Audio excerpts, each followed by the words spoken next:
अस्सलाम वालेकुम नाज़रीन, आज का सच के साथ मैं हूं नदीम हुसैन। 6 और 7 मई 2025 की शब वो शब थी जब राफेल गिरे और भारत का गुरूर जो है वो खाक में मिल गया। अब 1 साल हो चुका इस मार्काए हक को बुनियानुल मरसूस को। ये दिन जो हैं ये तारीख़ में रकम रहेंगे एक ऐसी सूरत हाल को लेकर कि जिसमें भारत जो है उसने पहले पहलगाम में दहशत गर्दी के वाक़े का एक ड्रामा रचाया। ये एक फॉल्स फ्लैग ऑपरेशन था जिसके अंदर भारत खुद मुलव्विस था और फिर जाहिर है कि जिस उनका रविश रही है, उनका तरीक़ाकार रहा है, इल्ज़ाम जो है वो पाकिस्तान के साथ थोप दिया गया। पाकिस्तान ने यहाँ तक पेशकश की कि किसी भी एक गैर जानिबदारान कमेटी जो है या अक़वाम मुत्तहिदा से इस बात की तहकीकात करवाई जाए कि ये जो दहशत गर्दी का वाक़या है कि ये एक फॉल्स फ्लैग ऑपरेशन है या इसकी कोई हकीकत में हैसियत भी है। लेकिन भारत जो है वो उस जानिब नहीं आया और बैनुल अक़वामी सतह के ऊपर उसने पहले कोशिश की कि वो सफारती हमायत जो है वो हासिल कर सके, लेकिन उसको उसमें भी नाकामी हुई और दुनिया ने भारत के मौक़िफ़ को तस्लीम करने से इनकार कर दिया और कहा कि दोनों मुल्क जो हैं वो बातचीत के ज़रिए अपने मसाइल को हल करें। लेकिन भारत जो ताकत के नशे में चूर था और जिसका ये ख्याल था कि राफेल आने के बाद उसको जो है एक बड़ी बर्तरी जो है वो हासिल हो गई है, वो अपनी हरकत से बाज नहीं आया और फिर 6 और 7 की शब उसने पाकिस्तान के 9 मकामात के ऊपर मिज़ाइल हमले किए जिसके नतीजे में सिविलियन शहादतें जो हैं हुई, मस्जिद को निशाना बनाया गया। लेकिन एक चीज़ से उस वक़्त लोग बेखबर थे कि इस वक़्त भारत के 100 से ज़ायद जहाज़ जो हैं वो फ़ज़ा में हैं और पाकिस्तान के 40 से ज़ायद जहाज़ जो हैं वो भी फ़ज़ा में हैं और तारीख़ की एक बड़ी फ़ज़ाई जंग जो है वो इस वक्त लड़ी जा रही है। और फिर ख़बरें आनी शुरू हुई कि पाकिस्तान ने भारत के 7 जहाज़ गिराए जिनमें 3 राफेल जहाज़ भी शामिल थे। ये वो मरहला था जहाँ पे भारत जो है उसके होशो हवास उड़े और वो जो ऑपरेशन संदूर का नाम लेकर पाकिस्तान पर हमलावर हुआ था, पाकिस्तान ने उसका संदूर जो है वो उजाड़ दिया और 6 और 7 मई की शब खाक में मिला दिया और पाकिस्तान ने ये साबित कर दिया कि पेशा वाराना महारत जो है वो क्या होती है। अफवाज के दरमियान जो एक हम आहंगी है वो क्या होती है और पाकिस्तान ने ये भी साबित किया कि कुव्वत ईमानी, जज्बा हुब्बुल वतनी और मट्टी से अकीदत की सरशारी जो है वो क्या मानी रखती है। और जाहिर है कि उस वक़्त पूरी कौम भी अफवाज पाकिस्तान की पुश्त पर खड़ी थी और उसका नतीजा ये निकला कि भारत जो है आज अपनी शर्मिंदगी छुपाना चाहता है, नहीं छुप रही, अपनी नदामत जो है मिटाना चाहता है, नहीं मिट रही और शिकस्त का वो दाग जो है वो उसके दामन के ऊपर इतना नुमाया है कि छुपाना चाहता है मगर छुप नहीं रहा। ये सूरत हाल जो है ये यकीनन इस बात का तकाज़ा करती है कि आज 1 साल गुज़रने के बाद जब वो शब आई है तो उन यादों को ताज़ा किया जाए, उन बहादुरों का किस्सा सुनाया जाए और उस हकीकत को एक मर्तबा फिर सामने लाया जाए और उस तारीख़ को दोबारा पढ़ा जाए जो उस शब को लिखी गई। ये सूरत हाल जो है ये यकीनन इसने पाकिस्तान की बैनुल अक़वामी सतह पर न सिर्फ साख बल्कि अहमियत और हैसियत में भी इजाफ़ा किया। आज पाकिस्तान जो है वो बैनुल अक़वामी सतह के ऊपर एक आला मुकाम पर फाइज़ है, जबकि भारत जो है वो तन्हा हो चुका है और उसकी हैसियत जो है वो बिल्कुल ख़त्म होकर रह गई है। इस सूरत हाल में यकीनन ख़बरें बहुत सी आ रही हैं और आती रहेंगी, लेकिन ये जो 4 रोज़ा मार्का था इस पर करेंगे बात। आपका अपने मेहमानों से तारुफ करवाते हैं। हमारे साथ मौजूद हैं air marshal retired Saeed Mohammad Khan, vice chief of air staff रहे। हमारे साथ मौजूद हैं major general retired Farrukh Bashir साहब, मुमताज़ दिफाई तज़िया निगार हैं। सईद मोहम्मद ख़ान साहब, ज़ाहिर है पाकिस्तान एयर फोर्स की पेशा वाराना महारत की एक तारीख़ है, और ये तारीख़ जो है ये 60-65 बरसों पर मुहित है। लेकिन जो 6 और 7 मई की शब हुआ, ज़ाहिर है कि ये एक जिसे कहते हैं कि अहद जदीद की सबसे बड़ी फ़िज़ाई जंग थी, और पाकिस्तान ने अपने से 2.5 गुना बड़े मुल्क जो है उसको धूल चटाई। और ये बात कही जाती है कि जितने तैयारे पाकिस्तान के फ़िज़ा में से, उससे 2.5 गुना तैयारे जो हैं वो भारत के फ़िज़ा में थे। और राफ़ेल जिस पे बड़ा नाज था और वो जो कलगी लगाई गई थी, वो जो है वो फिर क्या हुआ, ज़रा ये जो एक मार्का था इसको आप नरेट करेंगे ज़रा, कि दोबारा वो याद जो है वो ताज़ा हो। बिस्मिल्लाहिर्रहमानिर्रहीम। नदीम साहब, बहुत शुक्रिया आपका कि आज आपने अपने प्रोग्राम में दोबारा इनवाइट किया। देखिए, मेरे नज़दीक 6th और 7th को एक नए पाकिस्तान ने जन्म लिया, और पूरी दुनिया जो है ना वो पाकिस्तान की कैपेबिलिटी को देख के परेशान हो गई, क्योंकि ये जो सारी कैपेबिलिटी थी जो पाकिस्तान डिफेंस फोर्सेस ने 6th और 7th के दिन शो की, वो सारी इंडिजिनस कैपेबिलिटी थी, यानी कि ये सारी कैपेबिलिटीज हमने खुद हासिल की थी। इंडिया जो था उसका जो मेरे नज़दीक सबसे बड़ा जो उससे गलती थी वो ये था कि वो उसने सिर्फ वेपन्स खरीद लिए थे, लेकिन उसने अपनी ह्यूमन रिसोर्स को वो ट्रेनिंग नहीं दी थी जो उन वेपन्स को ऑप्टिमली इस्तेमाल करने के लिए ज़रूरी होती है। लेकिन पाकिस्तान एयरफोर्स ने हमारे पास गो के क्वालिटी में वेपन्स भी उनसे इंफीरियर थे, लेकिन हमारी प्लानिंग और स्ट्रेटजी और ट्रेनिंग उनसे बहुत गुना बेहतर थी। और पाकिस्तान एयरफोर्स ने उस दिन अपनी कैपेबिलिटी को शो किया। आपने अपने इंट्रोडक्शन में बिल्कुल सही फरमाया कि जिस दिन इंडिया ने अटैक करने का सोचा, उन्होंने एक वॉल बनाई हुई थी पाकिस्तान के खिलाफ, और उन्होंने तकरीबन 80 से 100 जहाज जो हाईटेक थे वो खड़े किए हुए थे उधर, जिनमें राफेल भी थे, जिनमें SU-30 भी थे, जिनमें मिराज 2000 भी थे, और उनके पास दुनिया के बेहतरीन मिसाइल्स थे। लेकिन क्योंकि पाकिस्तान एयरफोर्स इंडिया की तरफ से ये एक्शन एक्सपेक्ट कर रही थी, तो उस दिन पाकिस्तान एयरफोर्स जो है वो फुली प्रिपेयर्ड थी उनके इस एग्रेशन के लिए।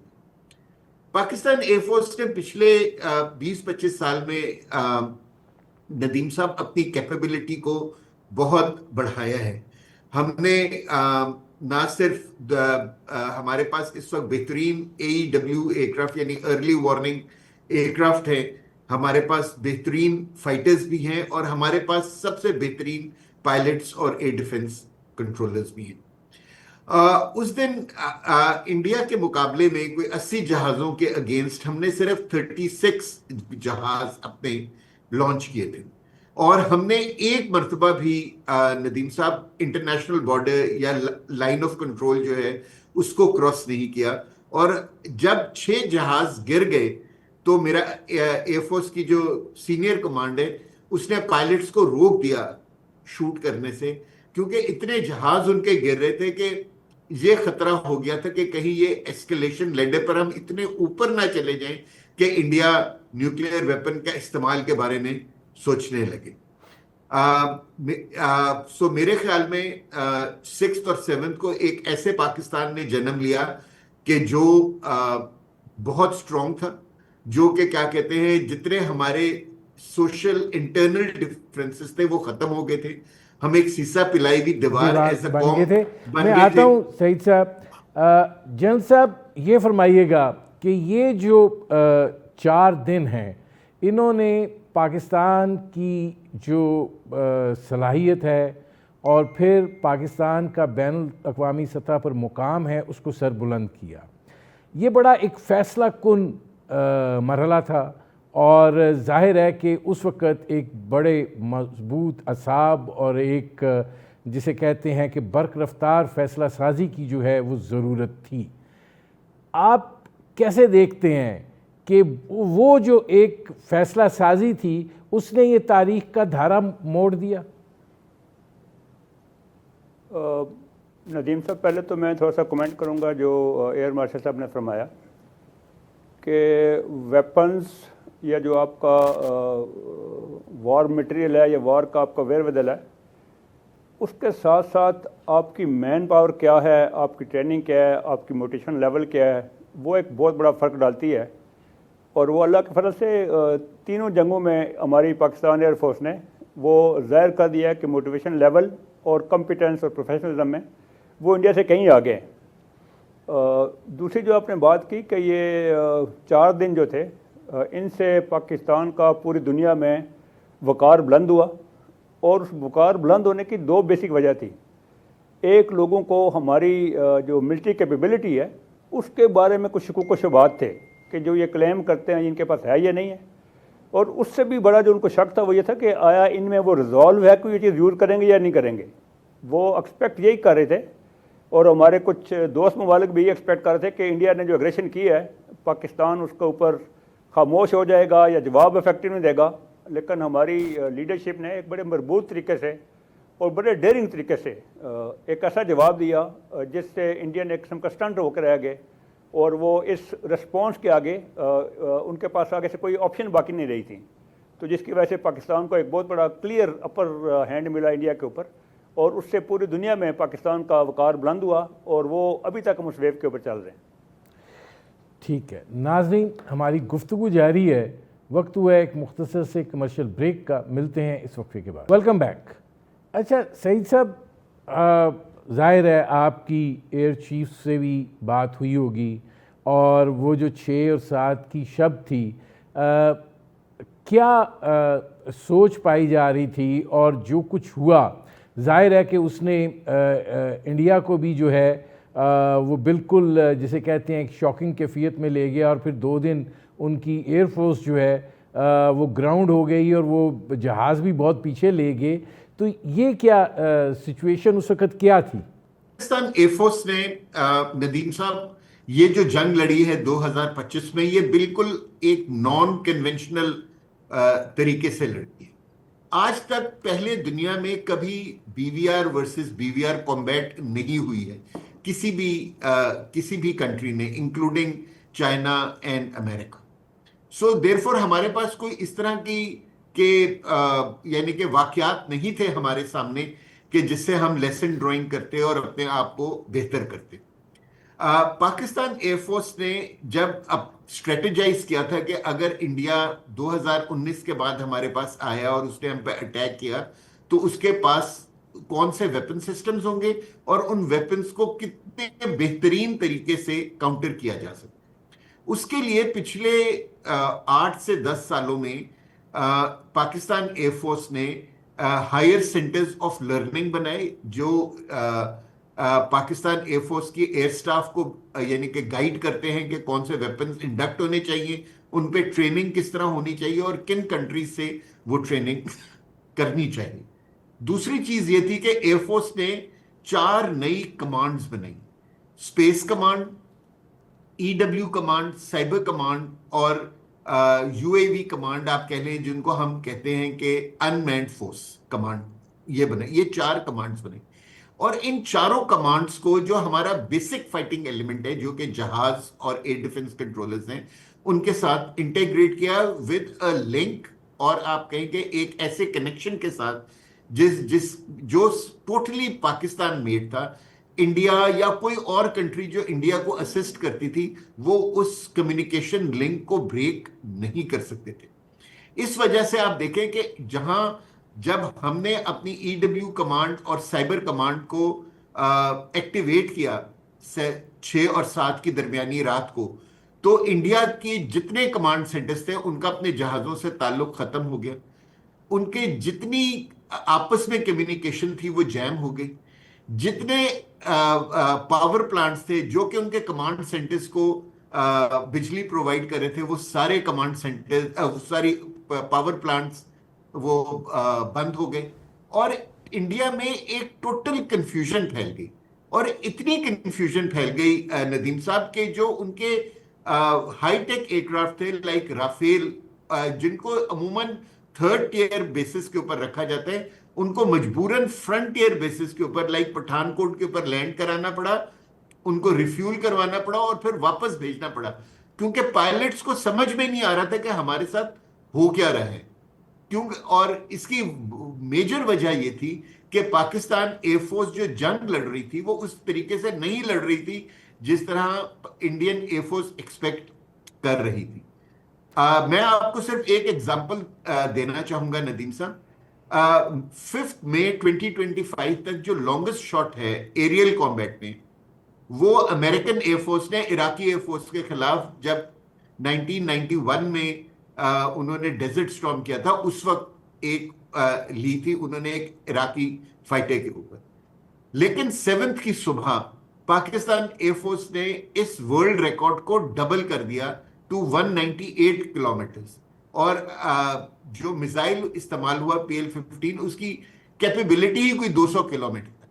सो इसका मतलब यह हुआ कि हमने वो मिसाइल फायर किया without a valid lock on to the aircraft, लेकिन हमारे पास कैपेबिलिटी थी कि हम एक BVR मिसाइल को इंटेंडेड टारगेट की तरफ गाइड कर सके जब तक मिसाइल जो है ना खुद उस टारगेट को पिक करके उसके ऊपर होम ऑन ना कर सके।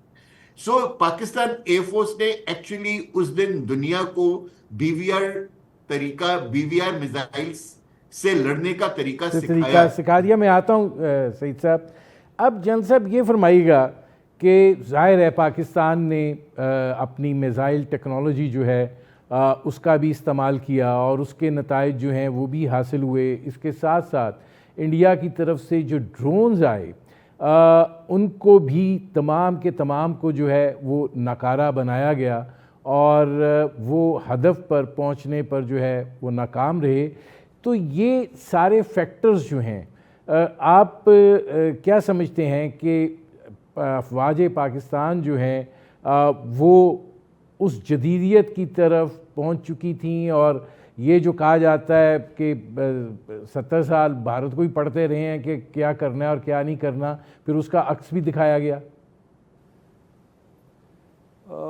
नदीम साहब, ये जो मार्का हक हुआ और ऑपरेशन बुनियाद मंसूर जो है, इसने एक चीज़ बहुत क्लियरली बता दी है कि नेचर ऑफ वॉरफेयर कितना चेंज हो चुका है। जैसे भी एयर मार्शल साहब ने फरमाया कि हमारे आर्मी और एयरफोर्स ने मिल के उनके जो साइबर था, साइबर अटैक्स थे उनको गैर मौसर किया और अपने साइबर अटैक्स से उनको बहुत मौसर किया, यहाँ तक कि उनकी एयरफोर्स और बाकी जितने भी उनकी कम्युनिकेशन उन सबको पैरालाइज कर दिया।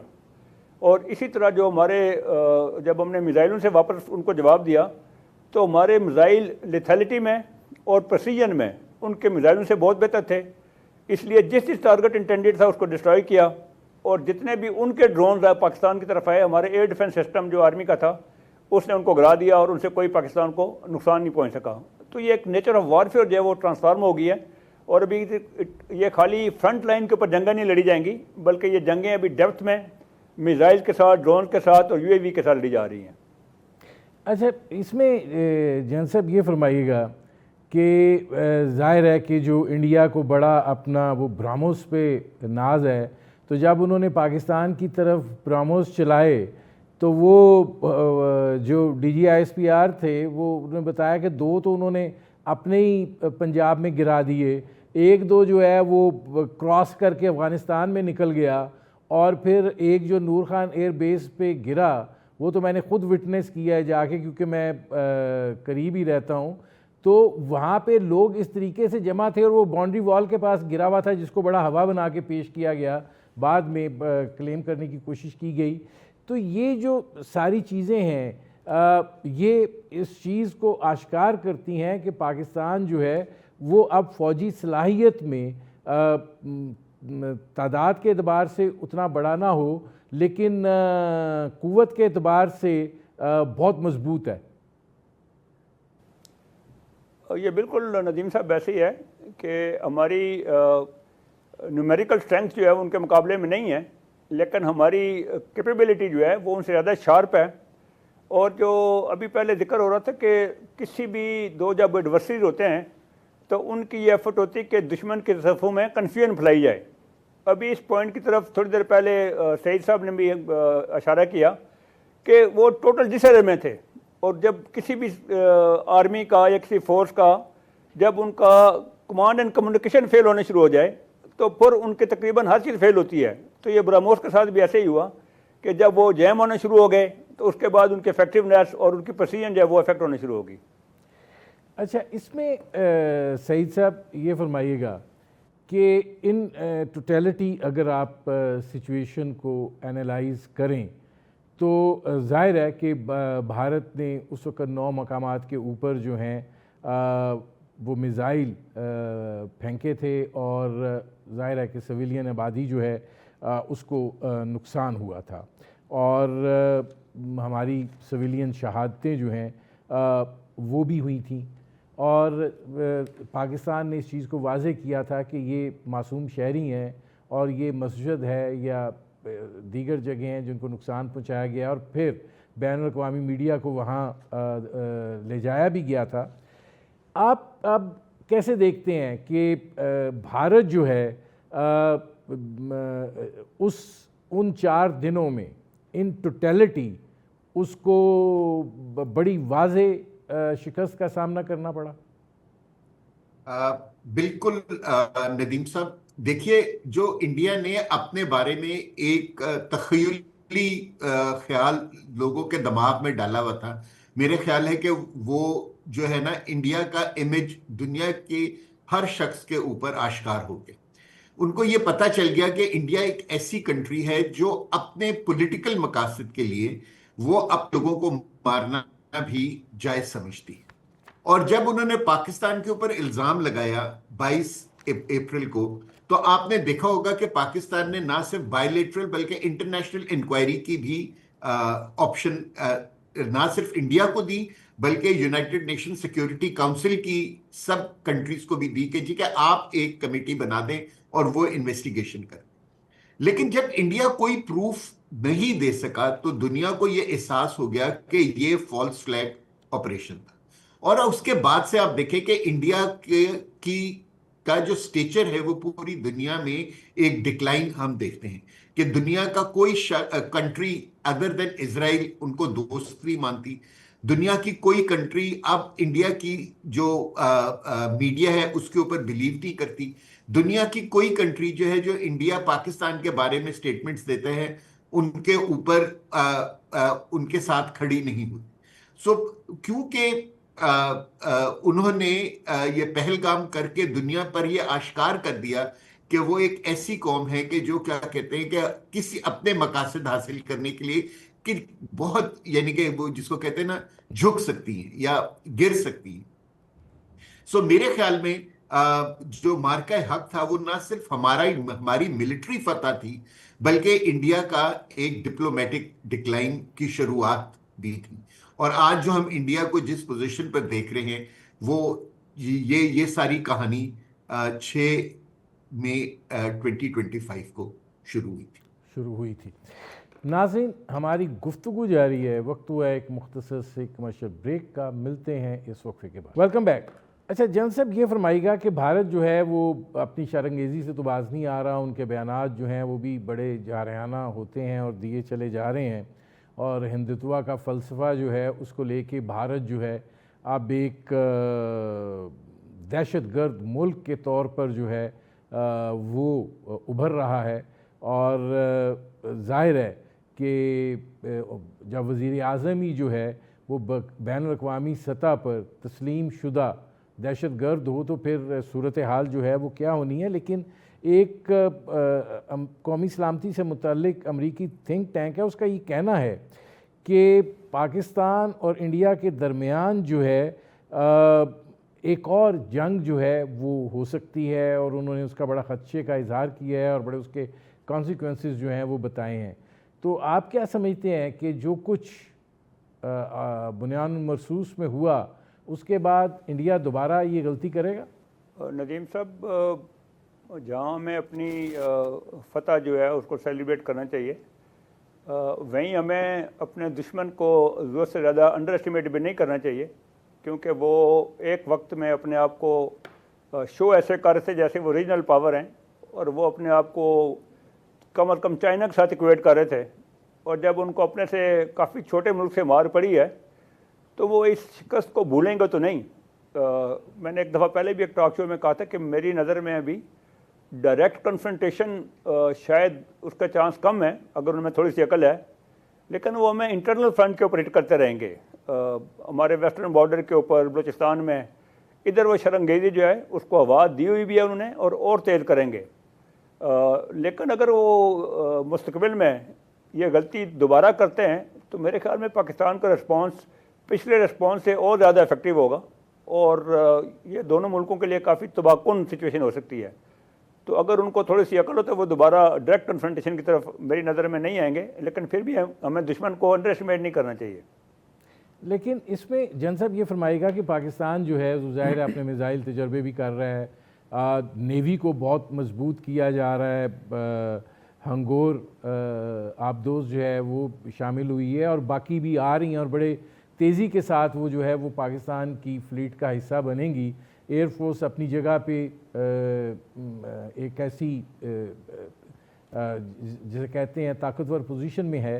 तो आप समझते हैं कि पाकिस्तान जो है भारत के लिए पाकिस्तान को मिलिटरीली चैलेंज करना जो है वो मुश्किल है, लेकिन न्यूक्लियर चूँकि दोनों ममालिक न्यूक्लियर हैं तो न्यूक्लियर जो थर्ड लाइन है उसके नीचे जो है आपको लगता है कि कोई अनहोनी हो सकती है?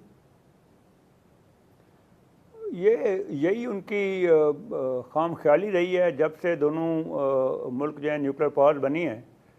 तो वो उनके जनरल भी उनके स्ट्रेटजिस्ट भी यही कहते रहे कि जी ये न्यूक्लियर अम्ब्रेला के अंडर भी रह के तो वार हो सकती है लिमिटेड, जो कि उनका बहुत एक गलतफहमी है। वार जो है उसके अपने डायनेमिक्स होते हैं, और जब वो शुरू होती है तो उसको कंट्रोल करना किसी के बस की बात नहीं होती। ये एस्केलेटरी लैडर जो है ये ऊपर होता जाता है। तो अगर उनके जहन में अभी भी ये किसी कोने में ये सोच है कि न्यूक्लियर अम्ब्रेला के अंडर भी वार हो सकती है, तो ये वार नहीं हो सकती। ये वार एक बहुत डिस्ट्रक्टिव वार हो सकती है और जो दोनों मुल्कों को तबाही की तरफ लेके जा सकती है, क्योंकि पाकिस्तान जो है वो अगर इंडिया ने दोबारा एग्रेशन की तो मैंने पहले भी कहा कि इससे भी ज़्यादा सख्त जवाब देगा। और हमेशा पाकिस्तान की एफर्ट रही है और आगे भी होगी कि ये जो एस्केलेटरी लैडर होती है इसको पाकिस्तान हमेशा डोमिनेट करेगा, और यही पाकिस्तान की स्ट्रेटजी है। अच्छा, इसमें सईद साहब ये फरमाइएगा कि जाहिर है कि पाकिस्तान आर्म फोर्सेस के तमाम विंग्स जो हैं वो जदीदियत की तरफ बड़ी तेज़ी के साथ जो हैं वो सफ़र कर रहे हैं। ये बात होती रही है कि पाकिस्तान जो है वो चाइना से J-35 जो है उनको एक्वायर कर रहा है, और अब उनका जो वेरिएंट है एक्सपोर्ट वेरिएंट वो भी सामने आ गया है। तो इस हवाले से क्या सोच पाई जाती है? देखिए, पाकिस्तान डिफेंस फोर्सेस जो है ना वो अपने आप को इमर्जिंग थ्रेट के हिसाब से अपग्रेड करती रहती हैं। आर्मी, एयरफोर्स, नेवी के अंदर एक इंडक्शन प्रोग्राम होता है, और वो इंडक्शन प्रोग्राम जो है वो ट्राई सर्विस कंसिडरेशंस और जो वॉर डायरेक्टिव्स गवर्नमेंट की तरफ से दिए जाते हैं उनकी बेसिस के ऊपर बनता है। सो J-35 के आने से इस इलाके के अंदर 5th जनरेशन एयरक्राफ्ट पहली मर्तबा आएगा, और हमें इंडिया के ऊपर एक कोई 8 से 10 साल की एक बर्तरी मिल जाएगी, क्योंकि इस वक्त इंडिया के पास कोई और अदर ऑप्शन नहीं है अदर देन द F-35 कि वो उसको इंडक्ट करे। लेकिन जो इंडिया का जो स्ट्रक्चर है, एयरफोर्स का जो स्ट्रक्चर है, वो एक्चुअली एक अमेरिकन सिस्टम को इंडक्ट करने के इस वक्त यानी कि काबिल नहीं है।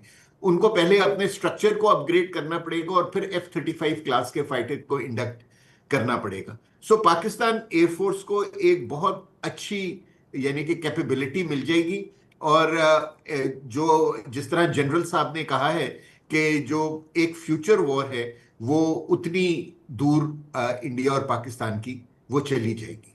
मैं सिर्फ एक बात इधर कहना चाहूंगा, जो जनरल साहब ने कहा, मैं उनकी हर बात से एग्री करता हूं, लेकिन सिर्फ ये ऐड करना चाहूंगा कि मेरे नजदीक हम ऑलरेडी सिंदूर 2 में दाखिल हो चुके हैं, क्योंकि सिंदूर 1 जो था, जो पिछले साल हुआ था, वो एक डायरेक्ट कॉन्फ्लिक्ट था बिटवीन इंडिया एंड पाकिस्तान।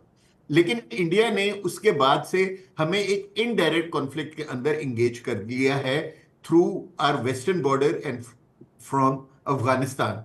और जो प्रॉक्सीज हैं उनकी, जो टीटीपी और बीएलए हैं, वो जो है ना पाकिस्तान को इंगेज उन्होंने किया हुआ है।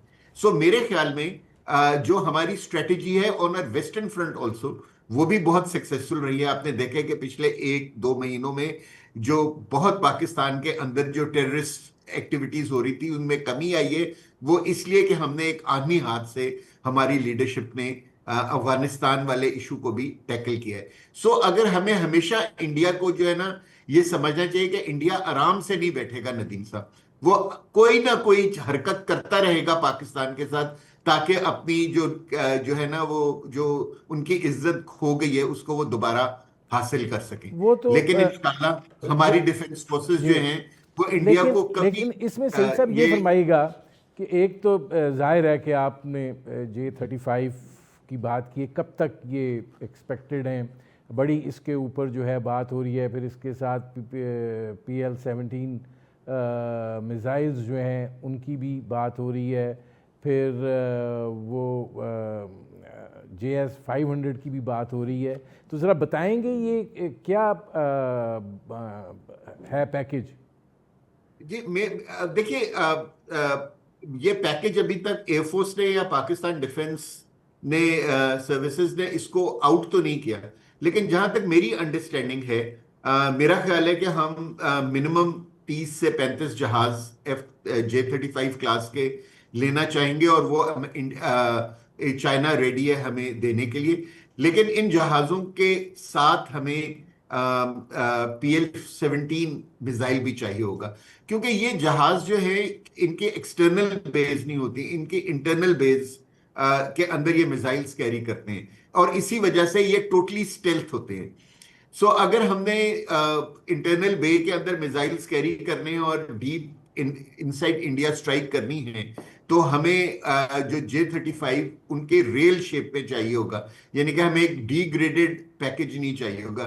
जहां तक मेरी नॉलेज है नदीम साहब, चाइना जो है वो हमें वो वाले जहाज देने को तैयार हो गया जो वो खुद अपनी एयरफोर्स के अंदर फ्लाई कर रहे हैं, which means that this is a very good development. और with the induction of J-35 Pakistan और मजबूत हो जाएगा, और इंशाल्लाह इंडिया को और हिम्मत नहीं होगी पाकिस्तान को डायरेक्ट कॉन्फ्लिक्ट के अंदर इंगेज करने की। अब इसमें जनरल साहब ये फरमाइएगा कि ये जो मॉडर्नाइजेशन है, जब आप लोग इस पे स्टडी करते हैं, तो क्या ये क्वांटिटी के मुकाबले में क्वालिटी को मद्देनज़र रख के चीज़ों को जो है वो किया जाता है? एक्विजिशन उस एतबार से होती है, ट्रेनिंग उस एतबार से होती है, सारा कुछ उस एतबार से होता है? ये नदीम साहब दोनों एस्पेक्ट्स जो हैं उनको मद्देनज़र रखा जाता है। डेफिनेटली क्वालिटी जो है वो तो एक ओवर राइडिंग फैक्टर होता है, लेकिन एक आपको अपने एडवर्सरी के साथ क्वांटिटी में भी बैलेंस आउट करना पड़ता है चीज़ों को, क्योंकि आप जब वॉर में जाते हैं तो वॉर में एट्रिशन होती है, और अगर आप प्योरली क्वालिटी के ऊपर ही हो और आपके पास क्वांटिटी बहुत कम हो, तो you run the risk of getting out of stock. तो इसलिए ये दोनों एलिमेंट्स जो हैं, क्वांटिटी और क्वालिटी, इन दोनों के दरमियान में एक बैलेंस रखा जाता है कि अगर वॉर प्रोटेक्ट करती है, लंबी हो जाती है, तो आप एक लंबी जंग लड़ने के लिए आपके पास इक्विपमेंट और वेपन हों, लेकिन डेफिनेटली क्वालिटी को तो बहुत ज़्यादा वेटेज दी जाती है। अब इसमें सही साहब मेरा पास टाइम थोड़ा है, ये फरमाइएगा कि एक बात हम पहले भी कर रहे थे कि इंडिया के जो मिसाइल गिरे वो क्यों पेनिट्रेट हुए, और जो एयर डिफेंस सिस्टम है उस हवाले से क्या काम हुआ है, या हम क्या फॉरवर्ड उसमें देख रहे हैं? और ख़ास तौर पर ये जो अब ड्रोन्स का सिलसिला आ गया है, जो रॉकेट फोर्स बनी है, तो ये कितना हम जो है अब आगे की तरफ गए हैं? देखिए, पाकिस्तान की सबसे बड़ी स्ट्रेंथ नदीम साहब ये है कि जितनी भी कैपेबिलिटीज हम शो कर रहे हैं कॉन्फ्लिक्ट्स के अंदर, वो हमारी इंडिजिनस कैपेबिलिटीज हैं। और यही मेरा ख्याल है कि हमारी सबसे बड़ी स्ट्रेंथ है। इंडिया, आप देख लें कि आज तक तेजा एयरक्राफ्ट को ऑपरेशनल नहीं कर सका, बल्कि उन्होंने ये जो कॉन्फ्लिक्ट था 2025 का, इसके अंदर तेजा इस्तेमाल ही नहीं किया, ठीक है ना। सो वो हम तो उनके एयर सबको, चीफ उसको समोसा कहते थे। हाँ जी। उनके एयर चीफ उसको समोसा कहते थे। जी, आप बिल्कुल सही फरमा रहे हैं। शायद मेरे ख्याल अब वो इसी काम के लिए रह गए। लेकिन देखिए, हमें पाकिस्तान जो है वो हम सबको पाकिस्तान की कैपेबिलिटी के ऊपर बहुत फख्र होना चाहिए। और जो स्ट्रेटजीज बन रही हैं तीनों सर्विसेज के अंदर, वो अपनी कैपेबिलिटी के ऊपर बन रही हैं। सो आपको ऐसा पाकिस्तानी नदीम साहब, ये बिल्कुल कॉन्फिडेंस होना चाहिए कि अगर कोई फ्यूचर कॉन्फ्लिक्ट हुआ तो पाकिस्तानी डिफेंस फोर्सेस हमेशा पाकिस्तान का दफा उसी तरह करेंगी जिस तरह उन्होंने मई 2025 में किया था। और हम सबका सर उतना ही फख्र से बुलंद होगा जितना पिछले साल हुआ था। मेरे प्रोग्राम का वक्त ख़त्म हो रहा है। बहुत शुक्रिया air marshal retired Saeed Mohammad Khan साहब, बहुत शुक्रिया major general retired Farrukh Bashir साहब। नाज़रीन, आपने हमारे पैनल के शुरा की गुफ्तगू सुनी। अब तक के लिए इतना ही, इजाज़त दीजिए। अल्लाह हाफ़िज़।